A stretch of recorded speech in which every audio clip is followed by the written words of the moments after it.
Breakfast on Talk Radio. Good morning to you. This is Talk Radio Breakfast with me, Julia Hartley-Brewer. Thank you very much indeed for your company. Nice to speak to Foreign Secretary Dominic Raab. I don't know if anyone found a lot of that reassuring or not. I know the instincts of a lot of people in government are very much in favour of freedom and getting life back to normal. But I do worry about quite how many battles are being fought inside government and inside the cabinet, and particularly in that the COVID committees where they actually are trying to make decisions about this and how big those battles are having to be to get some of our basic freedoms back and not have them taken away again by things like vaccine passports. But let's talk more about travel now. Of course, the Foreign Secretary there was just talking about how the US, there's lots of high-level talks, President to Prime Minister level talks, as well as Foreign Secretary to Secretary of State talks about getting the US open to UK travellers, and same way that England is opening up from Monday on August the 2nd to US travellers as well as EU travellers who've been double jabbed without quarantine. Let's talk about this with Julia Bue-Said. She's Chief Executive of the Advantage Travel Partnership. Good morning to you, Julia. Good morning, Julia. Always good to get another Julia on the show. There are far fewer of us than you'd think around. They've called the new travel corridor with the US and the EU as reckless. There's still lots of debate about, Amber Plus France and all of that. But do you think that it's reckless for us to open up one of the crucial, vital economic trade links between our countries, America and Britain?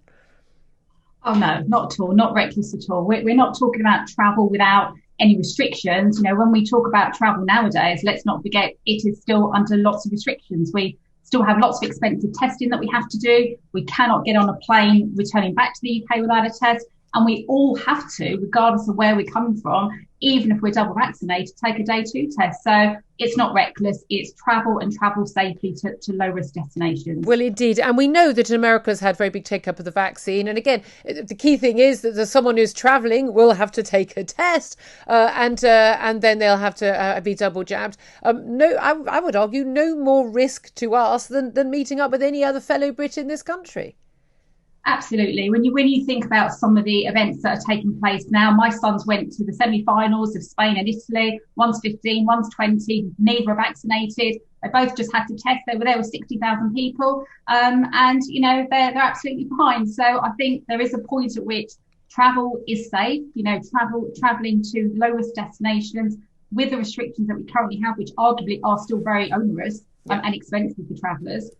Does not pose any more risk to us than in our everyday lives. Indeed, and we often focus on this show. We're talking about holidays because it's my show and I like holidays, and it's really good to have your own radio show when you want to bleat on about the things you care about. But there are other two massive aspects. One is the huge number of people, the millions of people in this country who've got family members abroad, including Mike Graham, who's coming up in half an hour. His elderly mother in a care home living in America. He's not been able to see her throughout this pandemic. Can't get into the country and wouldn't be able to get back again. He'd have to be away about 6 weeks to be able to spend even a day with her in terms of all the quarantines and the like. Huge numbers of people, got close family members, even married partners, in Europe, and not being able to see each other. And of course, you've also got the business travel aspect. Business travel is absolutely crucial. It may not be happening in the future as much as it has. A lot of it can now take place on Zoom and Teams and the like. But actually, there is still absolutely crucial for an awful lot of people to be able to meet each other face to face to do those deals. Absolutely. Your show today, you were talking about human interaction and the importance of human connection. Travel's no different. Business is no different. You cannot engage through business just via Zoom. You need that human interaction. You need to look at the whites of the eyes. There's also cultural differences when you don't know a company, when you don't know a country. Yeah. So very important that face-to-face and family and friends aspect it's been devastating for so many families that have not been able to meet up and reunite. So this does start to deliver some positive news. Yeah, I suppose the big concern a lot of people have is, as we had last year, without even the vaccine passports and things like that, that you were able to travel and then suddenly you weren't. Suddenly, Spain went off the list, France went off the list, and a lot of people are just incredibly wary. We just need to have some certainty so people can make a plan, not just for a holiday in August before schools return, be able to make Christmas plans, visiting family. Lots of people have family on the other side of the world. Australia, South Africa want to be able to visit. People need to be able to make plans, book conferences abroad, book trip of a lifetime trips, honeymoons and the like. Just a little bit of certainty will make a big difference. Yeah, confidence is a huge factor, and the uncertainty that's been created through changing rules and regulations and last minute changes, and has been the biggest impact for a lot of businesses that I represent. The outbound sector represents £40 billion.